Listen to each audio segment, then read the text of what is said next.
All right, let's dive in. Today, we're looking at three huge forces that, on the surface, seem totally separate: tariffs, artificial intelligence, and the US dollar. We're going to break down how these three things are tangled together and what that means for America's economic future. So that's the big question, isn't it? What on earth does a trade policy have to do with new tech and our currency? They feel like they're in completely different worlds. But what if they're not? What if they're actually three parts of one giant economic puzzle? Well, that's exactly what we're here to figure out. The best way to think about this is to picture three giant interlocking gears. Each one is a powerful lever. When one moves, it forces the others to move too. Understanding how they connect is really the key to seeing where this whole economic machine is headed. Okay, let's grab our first lever, the tariff. But honestly, it's much simpler if you just think of it as a new tax, a tax that has a very clear purpose and, of course, some very real consequences. So here's the deal. Starting back in April 2025, the US put a blanket tax on almost everything being imported into the country. Now, sure, it messes with trade, but its main job, it's all about raising some serious cash for the government. And the rate is a nice flat 10%. Super simple, really broad, and it hits a massive amount of stuff coming over the border. That simplicity is actually part of what makes it so powerful.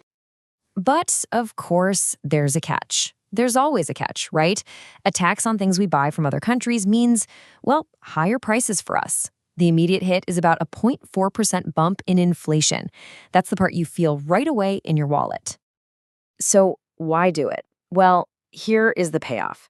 That little 10% tax is expected to cut the federal deficit by an absolutely staggering $4 trillion over the next 10 years. That's the breathing room we were talking about. It's a game changer for the government's finances. Okay, so the tariffs create a bit of an inflation problem.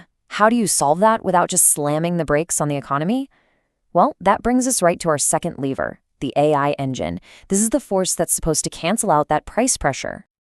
The potential here is just mind-blowing. We're talking about estimates of 1 to 1.5% of additional productivity growth every single year. To put that in perspective, that is a massive number, more than enough to basically swallow that inflationary hit from the tariffs. That is, if we do it right. And doing it right is everything. The choice isn't really if we're going to use AI, it's how. Are we going to use it to make people better at their jobs, to augment their skills and make them more productive? Or are we just going to use it to replace them? That one choice changes the entire outcome. So we've got the tariff tax creating a problem and the AI engine trying to solve it. But what keeps this whole experiment from just spinning out of control? That's where our third and final lever comes in. The good old US dollar, the glue that holds the entire global system together. The dollar's dominance is just undeniable. It still accounts for almost 60% of all the money that central banks around the world hold in reserve. So despite all the chatter you hear, it's still the financial bedrock for everybody else. And if you look at day-to-day business, it's even more obvious. The dollar is involved in nearly 90% of all trades between currencies. It's basically the default operating system for the global economy, and that gives the US a ton of stability. Now, you've probably heard about challenges from places like the BRICS countries or China pushing their own currency. And look, those things are real, but they're just not system-shattering yet. The source material puts it perfectly. Think of them as small cracks, not an earthquake. The dollar's spot as the world's anchor is safe for now. All right, now that we've seen each lever on its own, let's lock them together. This is where you see the great balancing act that's going to shape the next decade of our lives. You can almost see it happening in slow motion. First, the tariffs make things a little more expensive, but they give the government a ton of financial firepower. In response, the AI engine has to kick into high gear to boost efficiency and stamp out that inflation. And the whole time, the dollar is the steady anchor that lets this huge, risky adjustment happen without causing a panic. So this leads us to two very, very different futures. On one path, the math works out beautifully. That tariff money gets pumped into training people on AI. Companies use the tech to supercharge their workers, productivity booms, and that little inflation bump just melts away. But there's another path, the tax without the payoff.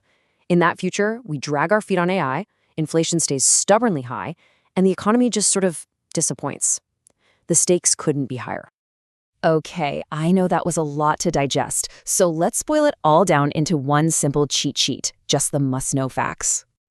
Here it is, the entire strategy in a nutshell. You've got the tax, that's the 10% tariff cutting the deficit by $4 trillion. You've got the engine, that's AI, which has to deliver a productivity boom to cancel out the inflation. And holding it all together is the glue, the US dollar, keeping the whole system from falling apart while we figure it out. And this is really the bottom line. If there's one thing you take away from this, it's this right here.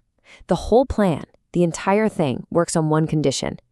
If the money from the tariffs is actually used to make us more productive, and if AI is used to make people better, not just replace them. If we do that, the tax literally pays for its own solution. So let's end on this final thought, which I think sums it all up perfectly. The tariffs, they buy us time. AI is how we're going to spend that time, either wisely or wastefully. And all the while, the dollar's holding the stage, giving us a stable platform to decide which future we're going to build. The choice really is ours.